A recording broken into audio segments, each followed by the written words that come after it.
नमस्कार दोस्तों, मेरा नाम नारायण। मैं स्वागत करता हूं मेरे खुशी न्यूज़ यूट्यूब चैनल पे। फ्रेंड्स, मैं आज आपके लिए लेकर आया हूं बड़ी खबरें जानने के लिए। अगर आप नया होकर हमारे चैनल पे आए तो हमारे चैनल को सब्सक्राइब कर दीजिए और बगल वाला बेल बटन को प्रेस कर दीजिए, क्योंकि जब भी मैं नया वीडियो लाऊंगा सबसे पहले पहुँचेगा आपके पास। आज का पहला खबर, कोरोना टीकाकरण के लेकर केंद्र सरकार का गंभीर। अमित शाह ने वायरस को बढ़ने का प्रसार पर रोक लगाने को दिया निर्देश। स्वास्थ्य कर्मियों और फ्रंटलाइन वर्कर्स को टीकाकरण की गति आने के बाद सरकार अब 50 साल में अधिक उम्र को गंभीर रोग से ग्रसित 37 करोड़ लोगों को कोरोना वैक्सीन देने की तैयारी में जुट गई है। केंद्रीय गृह मंत्री अमित शाह ने अब तक हुए टीकाकरण में आगे की तैयारी समीक्षा की। वैक्सीन की उपलब्धता और संख्या में लाए टीकाकरण अभियान को संभालने के लिए विभिन्न प्लेटफॉर्म को तैयार पर शाह ने संतोष जताया है। उन्होंने कोरोना को बढ़ने का प्रसार को रोकने के लिए तत्काल कदम उठाने को कहा है। आज का अगला खबर, योगी आदित्यनाथ सरकार के सरप्लस बजट, किसानों के मुफ्त पानी और सस्ते लोन का व्यवस्था। उत्तर प्रदेश की योगी आदित्यनाथ सरकार ने सोमवार को विधानमंडल के दोनों संसदों ने विगत वर्ष 2021 के लिए 5,50,269 करोड़ रुपये का भारी रकम बजट पेश किया है। सूबे के इतिहास के पहला कागज रहित और अपना 5वां आखिरी पूर्ण बजट पेश करते हुए सरकार ने चुनाव साल में मिशन 2022 के लक्ष्य संधान के लिए सारे जतन बजट में किए हैं। कोरोना महामारी की तीखा दंसा झेलने के बावजूद सूबे के विकास की बड़ी लेकर खींचने के खातिर सरकार ने फैसला दिखाए हुए बुनियादी ढांचे के विकास को रफ्तार देने के लिए धन वर्षा की है।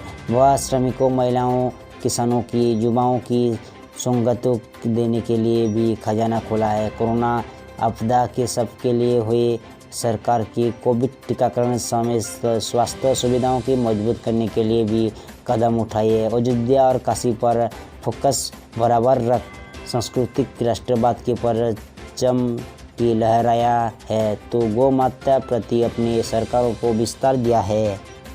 आज की परिवर्तित खबर, ममता के भतीजे की साली की लंदन स्थित बैंक खाते में भेजी बढ़ी गई रकम।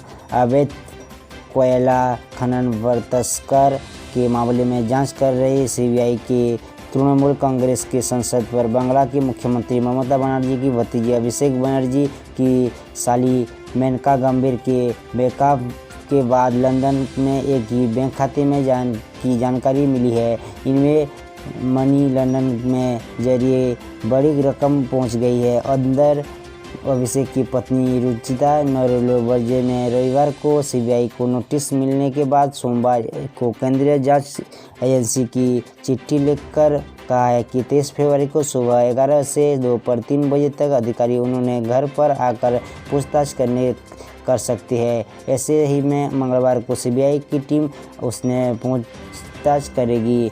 इस टीम में महिला सांसद की शामिल रहेंगी। सीबीआई सूत्रों को कहना है कि मेनका गंभीर की लंदन स्थित बैंक खाता में पूरा लेन-देन चल रहा है। कंपनियों की जरिए हुआ है। मेनका गंभीर को सीबीआई ने नोटिस जारी किया है था। आज की परिवर्तित खबर, FATF में बड़ा सवाल, पाकिस्तान ने नेपाल के हथियार को क्यों बचाया?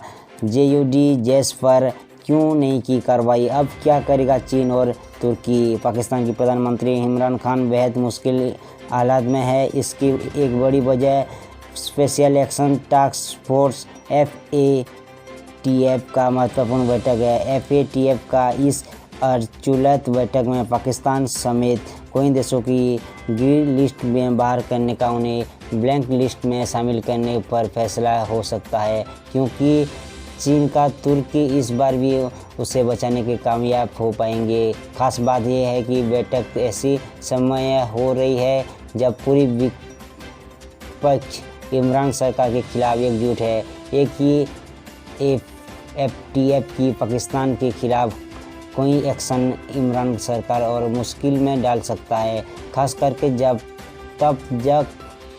तक पाकिस्तान पूरी तरह से आर्थिक रूप में तंग हो चुका है। उसके अलावा फल हथियार के रिहा में मामले में उसकी राह पर बड़ी बाधा बन सकता है। अगली खबर कोरोना महामारी में के कारण बदल रहा है रेल सेवाओं धीरे धीरे शुरू हो रही है।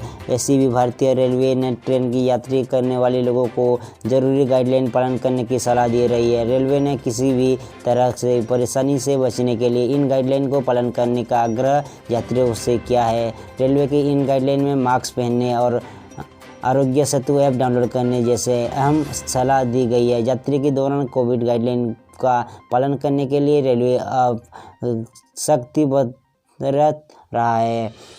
बता दें कि केवल पश्चिम रेलवे यात्रियों की मास्क न पहनने की फरवरी 2200 यात्रियों पर जुर्माना लगाया है। इन यात्रियों को 3,21,000 रुपये का वसूली हुई है। आज का दूसरा खबर, कहीं विकास की राह का अग्निपथ बना दे पेट्रोल डीजल का बढ़ावा भाव, जाने क्या करता है एक्सपोर्ट्स।